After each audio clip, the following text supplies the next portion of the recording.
berarti cirinya orang berilmu bisa membedakan dua hal ini. Selain eling waspodo, dia juga tahu baik dan buruk.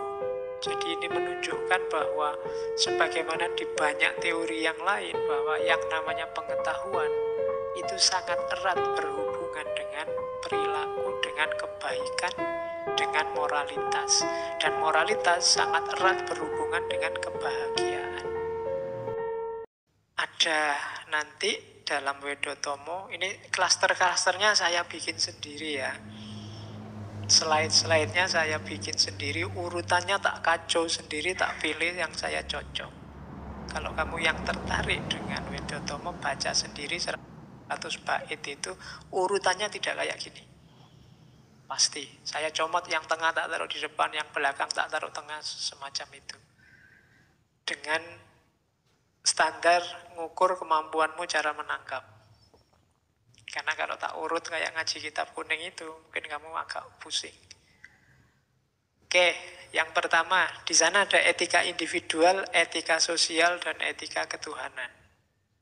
Temanya karena memang filsafat moral. Etika individual yang pertama, nyawanya ada di eling lan waspodo. Itu pasti. Jadi eling itu bukan rindu ya, eling itu bukan ingat, tidak semata-mata ingat, tapi bisa sadar dan mengambil pelajaran dari alam semesta. Eling lukitaning alam, bisa mengambil petunjuk dan pelajaran dari sekelilingmu. Semua peristiwa sosial, peristiwa alam, peristiwa politik, semuanya pelajaran. Orang yang bisa mengambil pelajaran dari semuanya, inilah orang yang eling. Kalau sudah eling, terus waspodo. Hati-hati, jangan sampai aku jatuh di lubang yang sama dan aku harus ikut yang baik sehingga mendapatkan buah kenikmatan kebahagiaan yang sama. Itu waspodo. Jadi ambil pelajaran dari sekelilingmu, itu eling. Dan kemudian sadari, itu waspodo. Jangan lengah, kan? Dan ambil pelajaran dari semuanya untuk hidup. Hari ini kita kayak kemarin waktu belajar filsafat sejarah, banyak orang yang tidak bisa belajar dari sejarah sehingga jatuh ke lubang yang sama. Itu berarti tidak eling dan tidak waspodo. Eling itu iling-ilingan. Ingat-ingatlah, di sekelilingmu banyak sekali pelajaran. Kalau sudah kamu ambil pelajaran, jadikan itu senjata untuk waspodo. Biar kamu mendapatkan kebaikannya dan terhindar dari kejelekannya.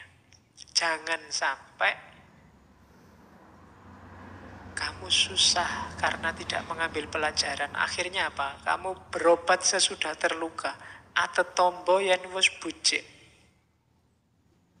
Sudah ngerti temennya masuk penjara gara-gara korupsi, ya ojo korupsi.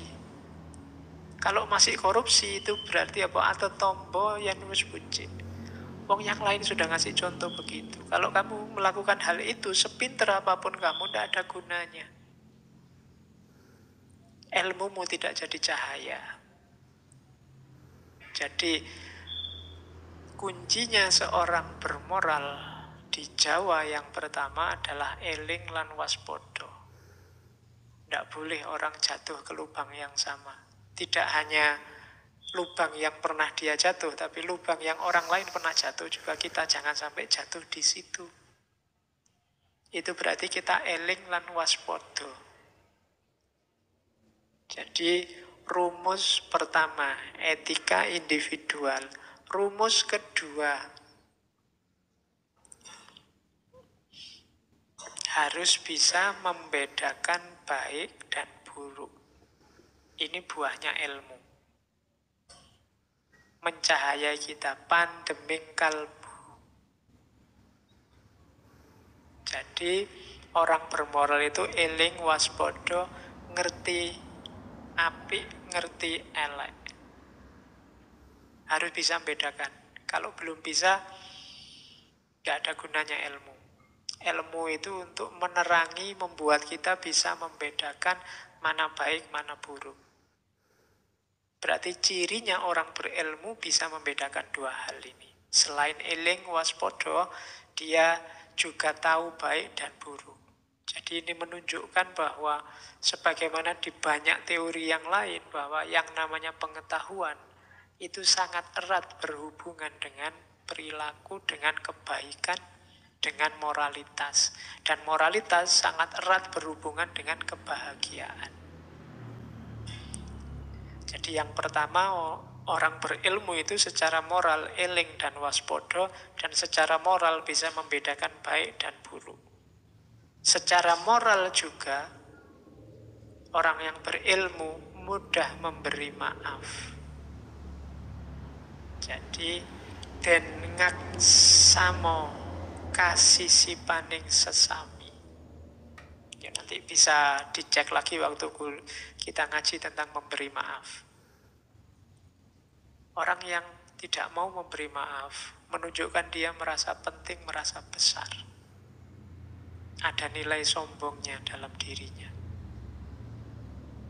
Dan orang berilmu pasti tidak sombong. Karena semakin orang berilmu, semakin dia sadar bahwa masih sangat banyak hal yang dia tidak tahu. Maka dia mudah memaafkan orang lain. Jadi, den ngaksamo kasih sipaning sesami. Dan terhindar dari perbuatan tercela dan sifat angkara murka. Oke.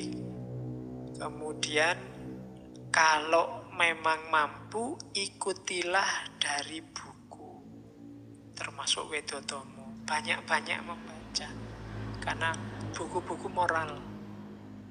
Banyak baca meskipun katanya Mangkunegoro meskipun tidak persis, tapi buku, ajaran, petuah, pedoman itu pemandu kita, kompas kita. Yo kita tidak bisa jadi orang. Kalau persis kayak yang di awal tadi, ngelakoni kanthi laku, eling waspodo, itu tidak mungkin ada orang sempurna. Tapi kita berusaha ke sana, rujukan kita ke sana. Kayak orang melakukan perjalanan ke dalam diri itu kan perjalanan yang ya nggak mesti nyampe, tapi kamu sudah ada di jalur yang benar. Kalau sudah nyampe luar biasa. Jadi ikuti semua ideal tadi dari buku-buku, dari petuah-petuah untuk kita jadi manusia yang mulia, manusia utama. Dan selain milih kebaikan juga menghindar dari kejahatan. Cirinya apa sih orang yang ditelan angkara murka itu?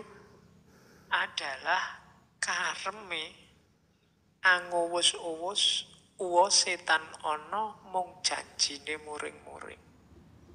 Salah satunya cirinya itu yang saya ambil, yang hari ini sering kita lihat. Sukanya marah-marah, mencaci maki. Isinya ndak ada. Sing penting nesu. Amung janjine muring-muring. Uwo setan ono. Hari ini banyak orang yang asal marah. Gara-gara temennya marah, dia ikut-ikutan marah. Kayak orang demo itu loh.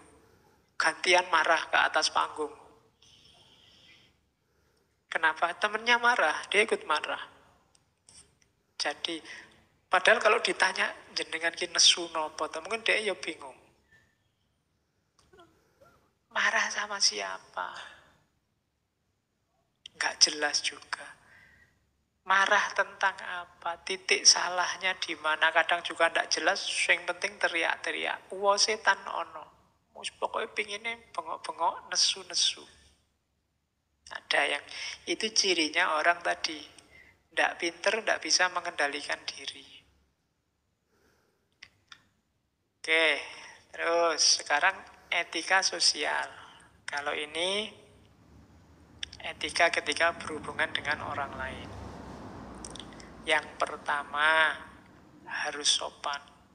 Jangan gonyak-ganyuk, ngeling semi. Gonyak-ganyok ngeling semi itu perilakunya ndak sopan, membuat malu. Di Jawa konsep malu itu luar biasa. Kalau kamu sudah disebut orang duwe isin, itu kiamat duniamu. Kamu sudah tidak dianggap manusia dewasa. Jadi ndak, hati-hati, jangan melakukan sesuatu yang memalukan. Biasanya hal-hal yang ndak sopan. Dan itu nanti kalau belajar etiket Jawa, sangat banyak hal. Hati-hati benar orang Jawa untuk tidak membuat malu. Mulai cara makan, cara minum, cara ngomong, cara lewat, cara. Ada rumusnya sendiri. Untuk tidak apa? Tidak memalukan. Ngomong aja kan ada levelnya. Mau nguku, mau kromo inggil. Itu yang bikin siswa-siswa hari ini stres itu. Belajar bahasa Jawa itu kan. Tapi enggak, karena memang di Jawa konsep malu itu luar biasa. Dan enggak boleh gugu karpe priyongko. Enggak boleh sak karepe dhewe. Apa-apa dipikir dulu, dipertimbangkan. Jangan mabuk pujian. Tempatkan diri. Patuhi tatanan negara. Angger-anggering keprabon. Oke, terus saya agak cepat, setengah 10. Kemudian, kalau tadi ya aspek pasifnya. Aspek aktifnya apa? Bangkit, ajur, ajer. Pandai bergaul. Kalau diajak omong menyenangkan. Kadang-kadang basa-basi, tapi basa-basinya menyenangkan. Mengenai tiasing lian. Karena ada orang itu ditonton, kita males. Diajak ngomong, tidak penak sama sekali. Dari mana mas? Dari belakang. Mau kemana? Mau ke depan. Nyebeli tenan. Tidak bisa diajak santai, nggak bisa. Kok jalan kaki aja mas? Emangnya ngerangkak? Tidak enak. Diajak guyon tidak bisa. Diajak serius sakarepe dhewe. Kalau dia datang kita sumpek. Nah, tidak bangkit ajur ajer. Orang Jawa suka yang gerapyak. Gerapyak itu kalau diajak ngomong menanggapi. Tidak cuek, tapi juga tidak berlebihan. Terus kadang-kadang dalam rangka membahagiakan orang lain dan bisa membusui ujaring jalmi. Kadang-kadang pura-pura bodoh, pura-pura tidak ngerti. Nggih toh, ngoten toh. Itu kan bikin orang yang ngajak ngomong semangat.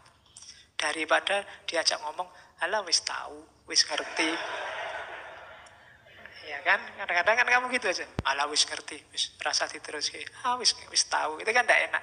Kadang-kadang kamu harus pura-pura. Oh iya toh, baru tahu saya padahal ya wis ngerti. Itu kan lebih menyenangkan orang kayak gini. Bisa mengambil hati. Oke.